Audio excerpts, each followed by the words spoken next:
ये कहानी है उमर और उसके बेटे अयान की, एक मछुआरा, एक सपना और समुंदर के दरमियान एक बेपनाह रिश्ता, जहां रोजी रोटी से ज्यादा लहरों में मोहब्बत की गूंज थी। एक बाप का सपना जो उसके बेटे की आंखों में जिंदा रहा। यह कहानी है उन यादों की जो कभी डूबती नहीं, बस समुंदर की तरह गहरी होती जाती है। तो चलिए अब इस कहानी को शुरू करते हैं। सुकून से सुनिए और दिल से समझिए। मिस्र के एक पुराने गांव में समुंदर के किनारे एक छोटी सी झुग्गी थी। उस झुग्गी में रहता था एक मछुआरा, उमर, अपने छोटे से बेटे अयान के साथ। उमर की पत्नी कई साल पहले गुजर चुकी थी। अयान सिर्फ 8 साल का था, लेकिन उसकी आंखों में समुंदर जैसे सपने थे। उमर हर रोज सुबह बहुत जल्दी उठता, अपनी पुरानी चप्पल पहनता और समुंदर की तरफ निकल जाता। उसके पास कोई जहाज नहीं था, सिर्फ एक पुरानी लेकिन वफादार नौका थी जिसमें उमर और उसका बेटा मिलकर समुंदर में जाते। एक दिन अयान ने कहा, अब्बू, मैं भी आपके साथ मछली पकड़ने चलूंगा। कहते हो ना कि मर्द कभी थकता नहीं।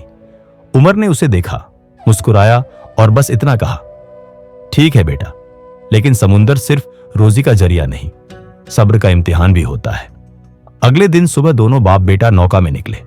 समुंदर शांत था, लेकिन दिलों में हलचल थी। अयान ने पहली बार पतवार थामा, थोड़ा घबराया, लेकिन उमर ने उसका हाथ पकड़कर कहा, अपना बोझ अपने कंधों पर लेना सीखो, तभी जिंदगी समुंदर की तरह लगेगी, गहरी लेकिन खूबसूरत। पहली बार जाल डाला तो खाली आया, दूसरी बार सिर्फ एक छोटी सी मछली। दिन ढलने लगा था, सूरज समुंदर में डूब रहा था और जाल अब तक खाली। अयान थोड़ा उदास हो गया। उसने कहा, अब्बू, क्या अल्लाह ने आज हमें भूल गया? उमर ने उसका सिर चूमा और कहा, नहीं बेटा, अल्लाह कभी नहीं भूलता। कभी कभी बस देख रहा होता है कि बंदा थक कर लौटता है या सब्र करके रुकता है। रात होने लगी, थकान आंखों में थी लेकिन उम्मीद दिल में। उमर ने एक बार फिर जाल डाला। इस बार जब जाल खींचा तो अंदाजा भी नहीं था कि इतनी मछलियां होंगी। अयान की आंखों में चमक थी। उसने खुशी से चिल्लाकर कहा, देखा अब्बू, अल्लाह ने सुन ली। उमर ने मुस्कुराकर सिर्फ इतना कहा, अल्लाह हमेशा सुनता है, बस कुछ अर्जियां वक्त पर पूरी होती है। दोनों ने नौका वापस मोड़ ली। रात ठंडी थी लेकिन दिल गर्म था। अयान ने अपने छोटे हाथों से अब्बू का हाथ पकड़ा और कहा, अब्बू, मैं बड़ा होकर आप जैसा बनना चाहता हूं। उमर ने उसे गले लगाया और बोला, मुझ जैसा मत बनना, मुझसे बेहतर बनना। रात को जब दोनों झुग्गी में लौटे तो उमर ने अयान के लिए एक पुरानी कंबल निकाली। उसके सिरहाने बैठते हुए बोला, बेटा, रोजाना की रोजी से ज्यादा जरूरी है अल्लाह पर भरोसा। आज कुछ मिला, कल शायद ना मिले, लेकिन अगर नीयत साफ हो और दिल में यकीन हो तो रोजी का रास्ता समुंदर से भी निकल आता है। अयान चुप था। उसकी आंखें बंद हो चुकी थी, लेकिन होठों पर मुस्कान थी, जैसे समुंदर की लहरों ने उसके दिल को छू लिया हो। उमर ने आसमान की तरफ देखा, एक लंबी सांस ली और दिल में दुआ की, या अल्लाह, मेरे इस छोटे से बेटे को अपनी हिफाजत में रखना और उसे वो सब देना जो मैं नहीं दे सका।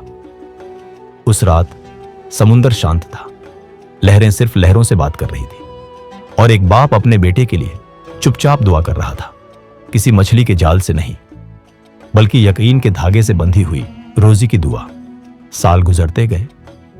उमर अब बुजुर्ग हो चुका था।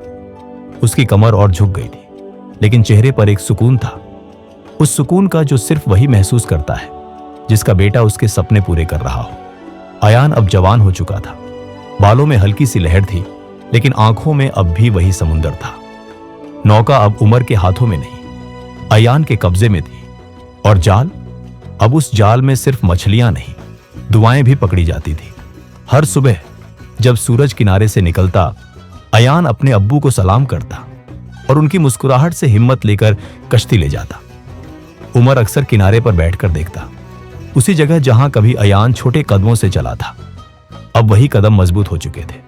समुंदर भी जैसे उसे पहचान गया था। उसकी लहरों में नरमी थी। एक दिन समुंदर ज्यादा शांत था। अयान ने जाल फेंका, लेकिन खाली ही आता रहा।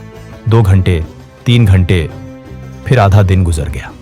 लहरों ने उसका सब्र आजमाना शुरू कर दिया, लेकिन अयान रुका नहीं। उसने आंखें बंद की और अब्बू की आवाज याद की।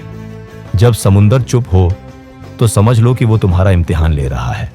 जवाब हमेशा आता है, लेकिन सब्र के बाद।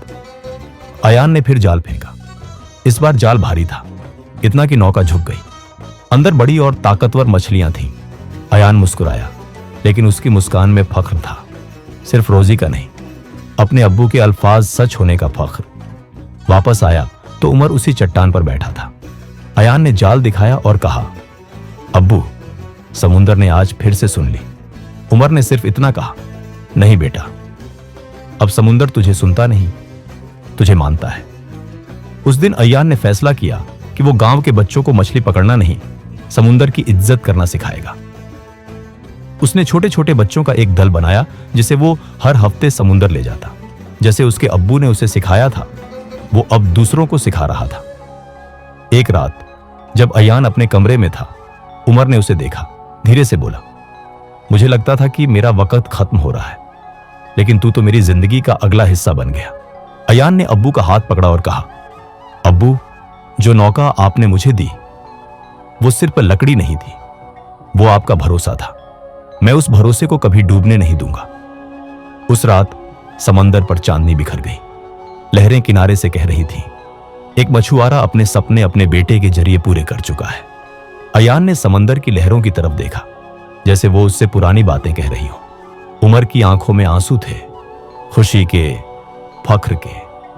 अयान ने अपने अब्बू का हाथ थामकर कहा, अब्बू, अब समंदर सिर्फ मेरा काम नहीं, मेरी जिम्मेदारी है। उमर ने आसमान की तरफ देखा और मुस्कुरा दिया। मेरा काम पूरा हुआ। लहरें चुप थीं, लेकिन उनका सुकून कह रहा था, कहानी अब भी जिंदा है।